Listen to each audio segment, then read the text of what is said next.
Hi everybody, I'm Keith Marciniak. I'm back again with Cece Doucette from Ashland, Mass., a safety technology educator. Yep. Hi Cece, how you doing? Keith, thank you. Thank you Good. for having me back again. Absolutely, glad to have you here. So far, in the past, we've talked about how we both came about this knowledge about Wi-Fi being dangerous. You educated your school district. Mm-hmm. That wasn't enough. They needed more, so you went out, educated the public. Mm-hmm. You went out to your senator, Massachusetts State Legislature. Mm-hmm. You went to Attorney General, Mm-hmm. and then that's where we ended last time. But now we're going to go into, why doesn't the public know about this? Yeah, that's a very difficult question because pretty much across the board, everybody that I've opened this conversation with had no idea. And so why don't we know? And as I began to do my research, the little mystery started unraveling. And back in 2007, when the first group of world scientists got together and said, we know that this technology that we now call cellular technology, Wi-Fi technology, came out of our military, and it was developed as a warfare weapon. So it's radar. And we had enough knowledge back then to know that there is biological effects, but we didn't know what that meant in terms of deploying it commercially. So in 2007, they said, let's do more studies. At that juncture, some countries invoked what's called the precautionary principle, and I guess in science that's a term that's used to say if there looks like it could be harmful, you stop, you do the research, and once it's been proven safe, then you resume. Well, I think that's how most of us would have thought this would have happened. Yeah, but So, there was a lot of money to be had from this new technology, and so to give you an example of what some folks did with the precautionary principle, if we look at international exposure standards at the cell phone frequencies, Salzburg in Austria allowed 0.1 microwatts per centimeter squared. That, I guess, is how they measure radiation. okay. So basically, on one little portion of your skin, how much radiation can you have and still be considered safe? Is this thermal effects, or is this is biological? This is biological Okay. effects. So that's Austria at 0.1. Switzerland's at a 4. China's at a 6. Russia and Italy are at 10. We're up here at 580.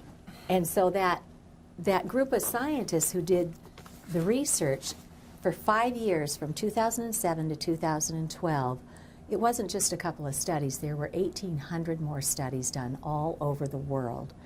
And as we discussed in another episode, you know, you have cancers, infertility, Alzheimer's, autism, cognitive issues, and more. And our country didn't stop the pushing of these products. And so at the time when I first opened this up with my school district, I didn't understand all of this. I wish I did. And subsequent to that, in 2015, Harvard University's Law School Center for Ethics published a new report called Captured Agency. So Captured Agency, how the FCC, or the Federal Communications Commission, is dominated by the industries it presumably regulates. Because when we bring this up to, organizations, they always say, "Oh, we follow FCC Right. guidelines," The FCC says it's fine. That's what our IT and that's where it director ends. said. The conversation ends there. Right. But But here's the thing. So we have FCC guidelines that were set in the 90s based on knowledge in the engineering sphere from the 80s. So the standard, it's not even a standard, the guidelines we have in place today say how much heat from a single device would it take to raise the temperature of the skin. And this was not tested on real people. It wasn't, they used SAM, a simulated adult mannequin. okay. Sam is 220 pounds, 6 feet tall, 90th percentile in military fitness. So they took one device to see how much radiation it would take to raise the temperature of Sam. That's all. That's all the testing. That's all the testing that was done. No children, no fetuses, no women who are typically smaller and were absorbing the same amount of radiation, no elderly, no people with known health compromises already, has never been safety tested. So just for Go ahead. those FCC guidelines, that testing on Sam, that was thermal effects. That's heat. That's just heat. This has nothing to do with. And so that's- you're saying there's no testing ever done for biological effects, No, none. which is just the radiation hitting your body Yeah. with no heat, but having effect. Okay. So we have had those guidelines in place, and when I read that captured agency report out of Harvard, it helps us to connect some of those dots. So people who have been around for a little while might remember from back in the 1990s, the first oncologist said, my patient just died, and the tumors on the side of her head, on the side of her brain, line up with the antennas in her cell phone. And that was a PR nightmare for the industry. And so the industry stepped up, and they're represented by what was then known as the Cellular Telephone Industry Association. They've since named themselves the CTIA, the wireless industry. But the CTIA at that time said, well, we have the money, let us do the research on this. And so the CTIA hired this Dr. George Carlo. Dr. Carlo put in a team of like 200 scientists, and for years they did the study. Dr. Carlo reported back to the CTIA and said, this is carcinogenic. This is what could have killed that woman. This is the 80s? This was the 90s. The 90s, okay. So This was the 90s, and so... this is like the birth of cell phones, yeah, right? when Ramping they were really up. starting to kick Yeah. in. So the head of the CTIA released Dr. Carlo and said, bye-bye, and did not inform the public, and then went on to disparage and discredit Dr. Carlo and his team of scientists. So Man, they we never hope told that wouldn't us. happen, but Right. we have to be realistic. Things like this do happen when there's a lot of money involved. And I didn't know any of Right. this. You know, I'm like one of our school committee members. She said, well, if the FCC says it's fine by me. And, you know, we had engineers, we had physicists, we had technologists come out in our community who've only been taught about the thermal effect. So, of course, they think they know what they're talking about because that's what they were taught in school. Right. Wireless, there's no heat. I can't feel it. It's fine. And as that captured agency report indicates, the telecom industry, technology, energy fields are using the tobacco industry playbook. Suppress the evidence. Yep, if you can suppress Market the the evidence product. of harm Yeah. and create doubt in the public's mind, it will leave them in this little state of paralysis, and they'll just keep buying what they're being told is the latest and greatest and best and make your life easier and whatever. Yeah. And so we simply don't know. Some people don't want to know Oh, no. because everybody loves the Wi-Fi. Oh, absolutely. I've had people say, oh, we're all going to die anyway. And I said, that's true, we are. But if you've ever been with Yeah, somebody who's yeah. dying of cancer, your whole life goes around doctor's appointments and hanging on to the next test that comes out. You know, are you going to die in 6 months? Are you going to make it? Is there some new treatment that's, you know, with... A That's lot what of it your is life becomes. Personal experience Yes. about health issues. Right, You're and probably when your more, children yeah. become sick, Oh. you know, but it is a right to know. If somebody wants to say, I'm addicted to my phone and I'm not making any changes, that's your That's right your to right. do. Right to know. But we don't have a right to be locking our children in school buildings for 7 hours a day. If there's no testing done. And in our public know. buildings. But some really good things have happened. Back in 2012, when that bioinitiative report came out showing clear evidence of biological harm, our Government Accountability Office said to the FCC, you need to look at your guidelines and get them up to speed with the current science. So hundreds and hundreds and hundreds of public comments came in from the national associations like American Academy of Pediatrics, the American Academy of Environmental Medicine, and then I believe doctors. the American Academy of Pediatrics is like 60,000 doctors. Yeah, signed all on saying, to that. please. Protect our kids. Yes, exactly. Come up with guidelines that will protect our children. This isn't just about two parents here on YouTube bringing up information. It was the scientists, This is, everybody put in their comment. That was all done, what, 4 years ago now? And the FCC has done nothing. Nothing. But roll out more technology. and they still haven't Yeah. come out with new guidelines. So I just want to highlight that back when the CTIA hired Dr. Carlo to do the research, The gentleman who commissioned that study was Tom Wheeler as the head of the CTIA. Tom Wheeler is now the head of the FCC. Surprise. Yeah, not very big. Now that I know, I would have been surprised back then, but now I'm starting to understand. See how the system works. Yeah. Yeah. And our agencies are not representing the public interest. Right. And which is evident by the captured agency Right. article. So if we want to Right. read that, that's online as well. Yeah. Yeah. So another really important thing that's a game changer happened this spring. Back when we were, I think, just on 2G technology, our FDA commissioned a study. It's the largest one that's ever been done here in the United States. And it was to see if we remove the thermal effect, what happens. They went in thinking they would find nothing. Mm-hmm. So the first studies in this program looked to see on these particular mice and rats, what happens to these species tends to happen to humans. So they use these certain critters. And then they went and did preliminary studies to show how much radiation would raise the thermal effect, how much would bring in the temperature rise. And then they did the rest of the studies without the thermal effect. Mm-hmm. So at the non-thermal effect, they did these studies for years, and just this year they started doing the analysis. And they found, the first time out the gate, heart cancer and brain cancer. And this was what study is this called? The This National is, NTP? The National Toxicology Program, cancer studies of cell phone radio frequency radiation in these Sprague Dolly rats with whole body exposure. So now we know. So now we know. Biological effects, non-thermal radiation. Yeah. And Can cause cancer in because rats. they were so shocked at what they found, they felt it was important, even though they're going to continue to do the analysis on other effects and on the mice, and there's a whole series that they're doing on this.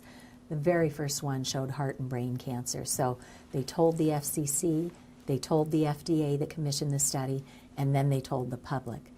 And if you go and you listen to the spin that goes out in the media, you will hear them say, oh, well, it's not peer-reviewed. It is peer-reviewed. What they've released is already peer-reviewed. And they will say, oh, but it's just mice. But we know what happens to these mice happens to humans. They've been doing that for Right. hundreds of years. So. Right. So Dr. Joel Moskowitz over at University of California, Berkeley, put out a one-page sheet to debunk the spin and give you the actual facts, that this is not a preliminary study. This is a partial finding. It stands, and now there's more to come over the next year. So that was huge. So speaking of Berkeley, a few years back in San Francisco, their government started figuring out that there could be biological harm. So they wanted to inform their citizens. Well, the CTIA and their deep pockets and big lawyers came in and shut them down. A few years later, Berkeley wanted to inform its citizens, but they knew enough at that point that if we start talking about the science, there's so much industry-funded science to counter the non-industry funded science that it might go nowhere. So what they did is they took the fine print that comes with every one of our devices, and they said, let's take what the manufacturers themselves are saying, which is don't keep this anywhere on your body or you're going to exceed the FCC guidelines. Put that in big print. So anytime you lease or buy a cell phone in Berkeley, you have to be given information that tells clearly, don't put it in your bra, don't put it in your pockets, or you will exceed the FCC guidelines. I don't see a problem with that. So Berkeley approved that unanimously, and as anticipated, the CTIA came in and tried to put an injunction and brought them to court. Are they hiding something? I mean, come on. Well, they're saying that Berkeley is infringing on their First Amendment rights. Seriously, really, because we're raising the fine print of what you're already saying, that's an infringement on your right. Someone's hiding something. So the first time the judge said, well, we're going to let the ordinance stand. The CTIA fought about the part that they had put in there that says we need to protect children above all, because that got into the science area. So Berkeley had to take that out. Then they said, okay, we're going to publish this. The CTIA came back with another injunction. The judge upheld the Berkeley ordinance, and just yesterday they were back in court again. I haven't heard the outcome yet because I got up early today. But the gentleman who's a First Amendment rights guru is Lawrence Lessig out of Harvard. Okay. And he has said he will defend this pro bono to the Supreme Court for Berkeley and any other municipality in the United States that wants to adopt it. So there's the incentive for the states to get involved and know that they've got a champion to help protect their citizens. So That's fantastic. that's Berkeley, and that's the power of the industry, right? Right.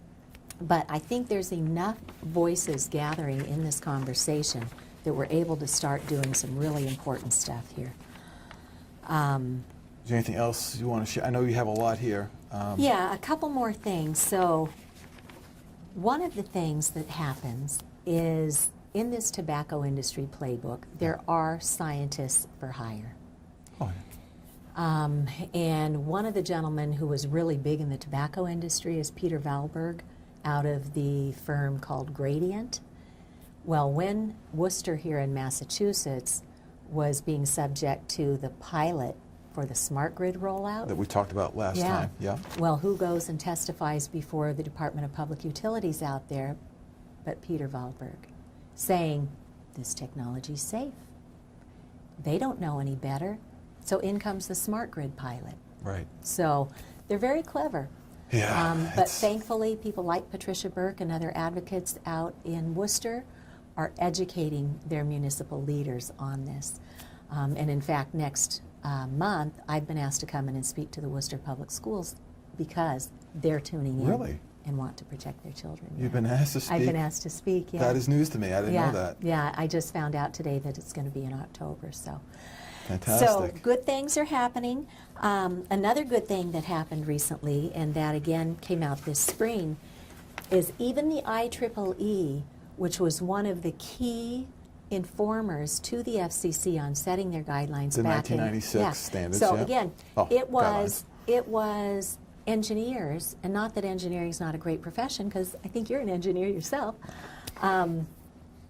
but they're not biologists, and they're not doctors, Right. and they're not the scientists who understand electromagnetic radiation. So our FCC guidelines came about through the engineers, and even the IEEE, which is the professional organization for electrical and electronic engineers, even they published an article this spring in their IEEE Power Electronics magazine indicating some effects of weak magnetic fields on biological systems. And the subhead says radio frequency fields can change radical concentrations, free radicals, cancer, and cancer cell growth rates. So are they starting to feel there's a shift going on? The evidence is pouring out. Now we got to get on Hopefully. record to say, Yeah. whoa, this might be dangerous. What Right. we said 20 years ago Right. doesn't stand anymore. Right. So I was so proud of them. That's I huge. reached out to the two scientists, the two engineers Did you really? who did this and said, thank you so much, because, you know, if an engineer comes up and says, oh, you know, there's no harm at the non-thermal, we can point to this and say, yes, look, even your own industry is acknowledging it now. And then another really pivotal thing that happened last summer was this. This is the EMF, electromagnetic fields, International Scientists' Appeal. So the EMF. world scientists who are published, who have done the studies, got together, put all of their voices together, and sent an appeal, a formal appeal, to the World Health Organization and to the United Nations saying, we are beyond where we needed to stop this. We need to address this now. And they lay out a beautiful plan that basically says, above all else, protect children and pregnant women. We need to fix our guidelines and strengthen them so that they meet the science. We need to have the manufacturers develop actual safe technology. And when I met Frank Clegg, who was the former Microsoft president in Right. Canada, he said, we can absolutely make safe technology. It will be safer, faster, cheaper, but we need a push in the industry because we've got a good thing going on. That's their profit model, Yeah. right? So with a push, he is certain that we can come up with technology that is actually biologically safe and still gives us all the technology we need. The utilities who are generating this energy, they need to be held accountable and come into the fold so that we're not installing devices on our homes or pushing products that are microwaving our citizens. The public needs to be fully informed, and that's, I think, where you and I fall in, is this item number 5. And medical professionals need to be taught this, because people start having these symptoms, headaches, splitting headaches, headaches with nosebleeds, ear bleeds, inability to sleep, cognitive impairment. They can't think straight, they feel lethargic, they feel hopeless. They have no idea, and their doctors don't know how to help them either. I don't think my doctor would know about handling this. Yeah, so the medical professionals need to be brought up to speed. We need to put some government money behind the research and the training on this. And in all of our scientific studies, we need to disclose who funded that study. And then we can That's key. separate the wheat from the chaff Right. and know whether we're getting credible science versus industry-funded profit model science. And then lastly, create white zones so that people who have become immediately sick from this can get to their doctors, can get to the grocery store, can go stay in a hotel, Right. and not be taken down by all of these wireless technology signals. So they've given us the roadmap. Yeah. We just need to get educated, join the conversation, and keep it moving forward. So there's lots to do. There's a whole lot of information out there, and I hope that people will tune in, begin to get curious, do their research, and then protect their loved ones. Start where you are, you know. And that's how I feel. I mean, finding 100% definitive proof that this causes cancer is not what I'm looking for. All I need to know to make changes in my life and protect my children is to know there is reasonable doubt. Right, right. So don't tell me that it's safe unless you 100% Yeah. know, and no one knows. Yeah, and that's why the the- industry hides behind cancer, because Yeah. cancers take years, sometimes decades to Yeah. unfold. Unfortunately, and they will say, oh, you know, if this was carcinogenic, you'd be seeing cancer rates off the chart. Well, there's such a delay. Right. And then there's like a 5-year delay in our data capture of that. So our databases are 5 years behind what the actual doctors are seeing in their offices today. It's like 25, 30 years before we have So definite if proof. they can keep just focusing on cancer, that keeps the public not terribly concerned. But what about infertility? What about sperm DNA changing in 4 hours of laptop radiation? That's What about all the behavioral issues? What about the cognitive issues? What about autism? What about Alzheimer's? You don't hear any of that in mainstream media. And the reason for that, which I found out the hard way, is because and one of our school committee members did, she went and looked at the top lobbyists in Washington, D.C., and if you look at the top 100 all-time ever, you've got telecom, you've got energy, you've got technology, and all of the parent corporations in there. When you take that list and you cross-reference it with the top media purchasers in this country, so who's buying TV ads, who's buying ads on the internet, who's buying social media, who's buying the newspapers, it's the same group. right. And I had a first-hand experience with this that I'll explain. So at the Fay School in Southborough, which is a very prestigious private school, the Fay School is the younger kids. It feeds up into St. Mark's, which is where like Saudi princes send their children to be educated.